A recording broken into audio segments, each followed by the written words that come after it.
வணக்கம். ராமபாரதியின் கவிதைகள். தலைப்பு: அன்பே ஆறுதல். பாசம் செலுத்தும் யாரும் இல்லை எனவும் மனசு ஏங்குகிறது. பாசம் செலுத்தும் யாரும் வேண்டாம் எனவும் மனசு சொல்கிறது. காசும் பணமும் போதுமென்றா வாழ்க்கை இங்கே நகர்கிறது. பாசம், அன்பு, நேசம் எல்லாம் விலைக்கும் கூட கிடைக்கிறது. இயல்பாய் கிடைக்கும் அன்புக்கு எங்கே மதிப்பு இருக்கிறது? தகுதி பார்த்து தானே இங்கு எல்லா உறவும் வருகிறது. முதன்மை வேலை இல்லாத நேரம் தனிமை போல தெரிகிறது. அங்கே பகுதி நேர வேலை போல பாசம் பொங்கி வருகிறது. தொலைபேசி அழைப்புகள் எல்லாம் தொல்லையாகும் என அணைகிறது. முக்கியமான வேலை இல்லையே மூச்சே நீ என வருகிறது. சிக்கிய அன்பு பெரும்பாலும் சட்டை பைக்குள் கிடக்கிறது. சில்லறைகள் வந்து விழுமென்றால் சிரித்து பொங்கி வருகிறது.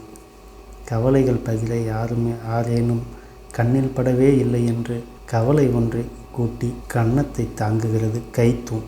அதிகாலை வானம் மழை பெய்தால் ஆகச் சுகமாய் இருக்கிறது.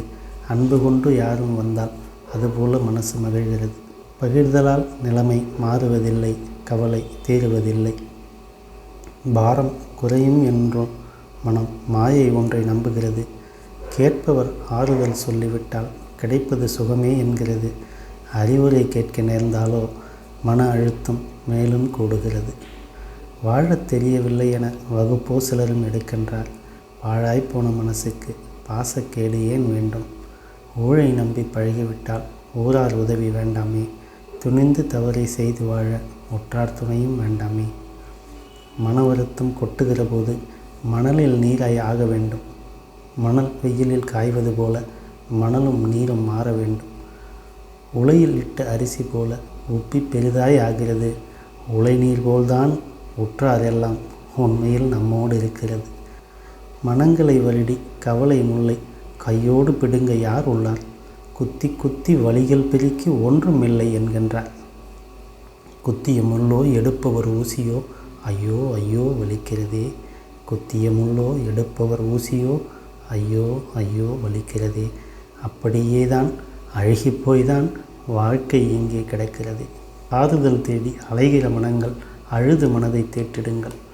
வெளியில் ஆறுதல் கிடைக்காதென்று வேறறுத்து மனம் ஆறிடுங்கள். பழங்கள் பழுத்தால் விதைகள் தானே மண்ணை நோக்கி சென்றிடுமே. யாரும் தின்று ருசித்தால்தானோ கொட்டைகள் மண்ணில் முளைத்திடுமோ? எல்லோரையுமே குறைகள் சொல்ல எனக்கும் தகுதி கிடையாது. பல்லோருள்ளும் பாசம் கொண்ட யாரேனும் ஒருவர் இருக்கக்கூடும். அந்த அன்பு நட்பு எங்கே என்று அலைந்து அலைந்து தேடுங்கள். அதனை பிடித்து மனதில் நுழைத்து பத்திரப்படுத்தி கொள்ளுங்கள். உள்ளே போகும் கவலைகள் எல்லாம் அவரை கண்டால் பயம் கொள்ளும். சுத்திகரிக்கும் பொருளைப் போல அந்த அன்பு செயல்படுமே. எத்திக்கிருந்தும் கவலை வந்தால் எல்லாம் அன்பால் மாறிடுமே. அந்த அன்பை தேடி தேடி முதல் பயணத்தை தொடங்குங்கள்.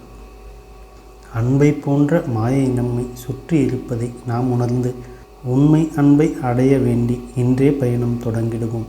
கவலை மூட்டைகள் கணம்தான் தெரியும். அன்பு எல்லை வரை சுமந்திடுங்கள்.